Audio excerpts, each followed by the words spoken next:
এখন সকাল ৮টা বাজে আর এখন তোমাদেরকে সাথে নিয়েই ভিডিওটা শুরু করলাম।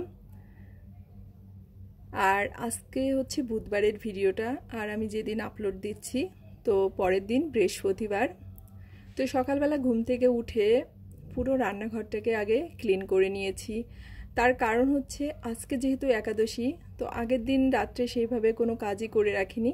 তো সকাল সকাল ঘুম থেকে ওঠার পর এই যে অনেক থালা বাসন ছিল, তো সবগুলোকে ধুয়ে উপর দিয়ে রান্নাঘরটাকে একদম মুছে পরিষ্কার করে নিয়েছি। তারপর আমি স্নানটাও করে নিয়েছি, নিয়ে ভিডিওটাকে শুরু করেছি।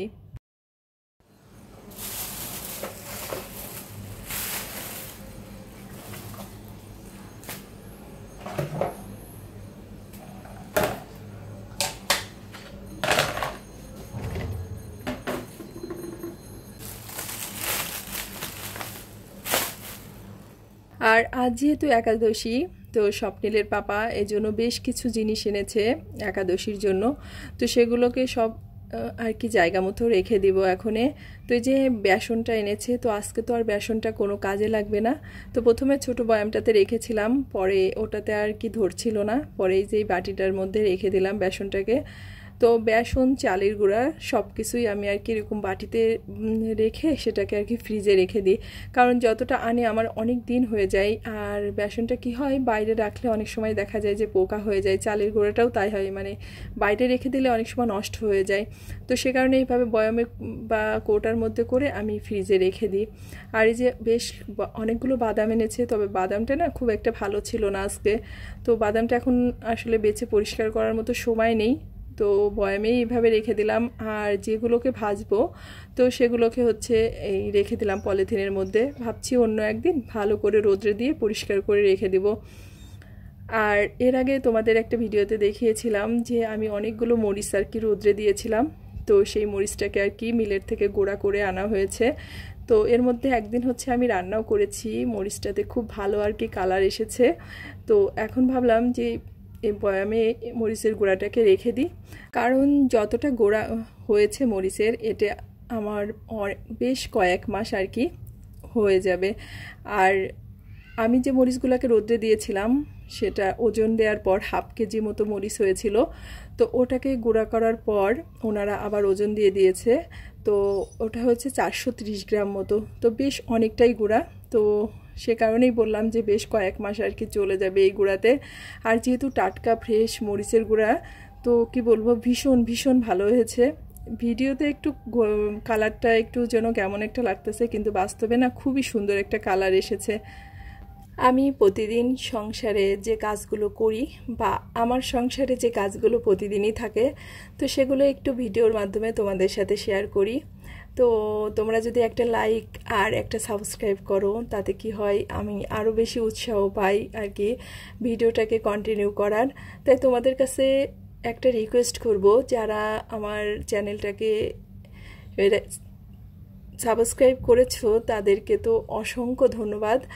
আর যারা নতুন আছো, আজই প্রথম ভিডিওটা দেখছো, যদি কোথাও আমার ভিডিওটা এতটুকু ভালো লেগে থাকে বা আমার কাজগুলো, তো তোমাদের বললাম তো ছোট্ট ছোট্ট একটা রিকোয়েস্ট, অবশ্যই চ্যানেলটাকে সাবস্ক্রাইব করে আমার পাশে থেকে আমাকে উৎসাহ দিও। তো এই যে মরিচের গুঁড়াটা বয়ামে রেখে দিলাম, আর বাকি যতটুকু পলিথিনে আছে তো এগুলোকে আর কি বয়ামে রাখবো না, ভাবছি এভাবেই পলিথিনে রেখে দিব।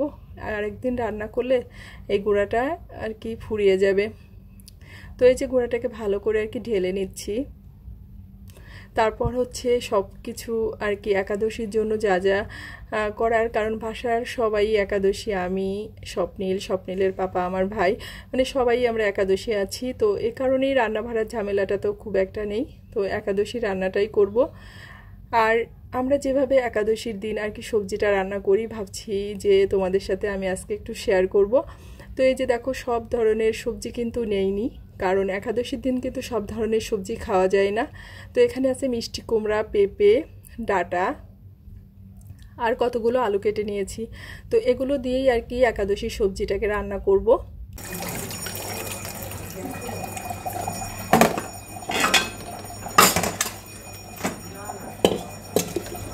আর ওদিকে হচ্ছে সবজিগুলোকে ভালো করে ধুয়ে জল ঝরাতে দিয়েছি। আর এই পাশে একটু বাদাম ভেজে নিচ্ছি চুলায়। তো বাদাম ভাজার সময় একটু কাঁচামরিচ দিলে আর কি সবাই পছন্দ করে, যেহেতু একাদশীর দিন একটু একটু ঝাল ঝাল খেতেও ভালো লাগে, সবাই আর কি মিষ্টিটা খুব মানে কম পছন্দ করে। তো একটু বাদামের সাথে মরিচ দিলে বাদামটা একটু ঝাল ঝাল হয়, খেতেও ভালো লাগে। তো সে কারণে কয়েকটা কাঁচামরিচ দিয়ে দিয়েছি আর একটু লবণ দিয়ে এই যে বাদামগুলোকে একটু ভেজে নিয়েছি। তো একাদশীর দিন আসলে এগুলোই করে থাকি। অনেকে আছে যে একাদশীর দিন অনেক সময় নির্জলা বা সন্ধ্যা পর্যন্ত না খেয়ে থাকে, তবে আসলে আমাদের বাসায় হয় না। আমার তো খেতে খেতে 3টা 4টা বেজে যায়। আর আজকে যেহেতু বন্ধ, স্বপ্নিলের পাপা বাসায় আছে, স্বপ্নিল তো বাসায় আছে, তো ওদের জন্যই আর কি সব কিছু তাড়াতাড়ি একটু অ্যারেঞ্জমেন্ট করা, যতই হোক ওরা আসলে অতটা পারে না। তো যাই হোক, এদিকে হচ্ছে বাদামটাকে ভেজে তুলে নিয়ে এখন একটু আলুটাকে ভেজে নিয়েছি।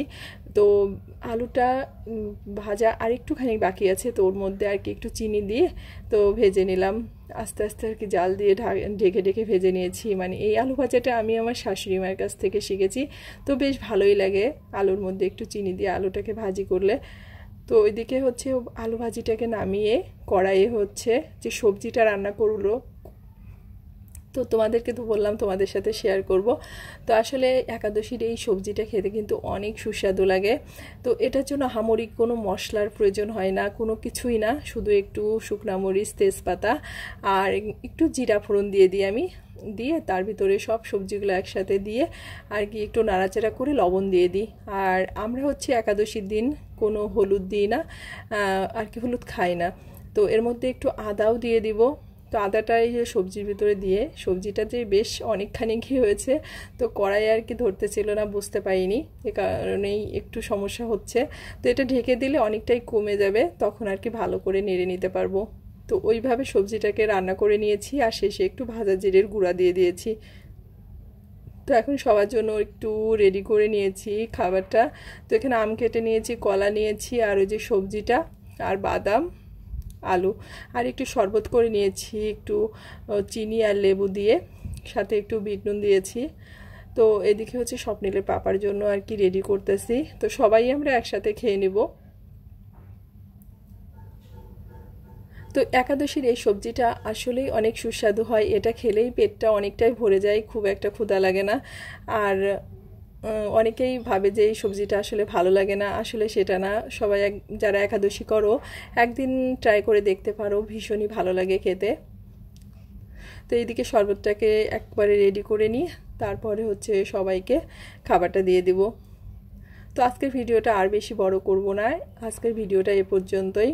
তো আমার ভিডিওটা যদি তোমাদের কোথাও এতটুকু ভালো লেগে থাকে, অবশ্যই তোমরা আমার চ্যানেলটাকে সাবস্ক্রাইব করে একটা লাইক দিতে ভুলো না, সবার কাছেই একটা রিকোয়েস্ট। তো ভালো থেকো সবাই, সুস্থ থেকো আর অবশ্যই সাবধানে থেকো। তোমাদের সাথে দেখা হচ্ছে আমার নেক্সট ভিডিওতে।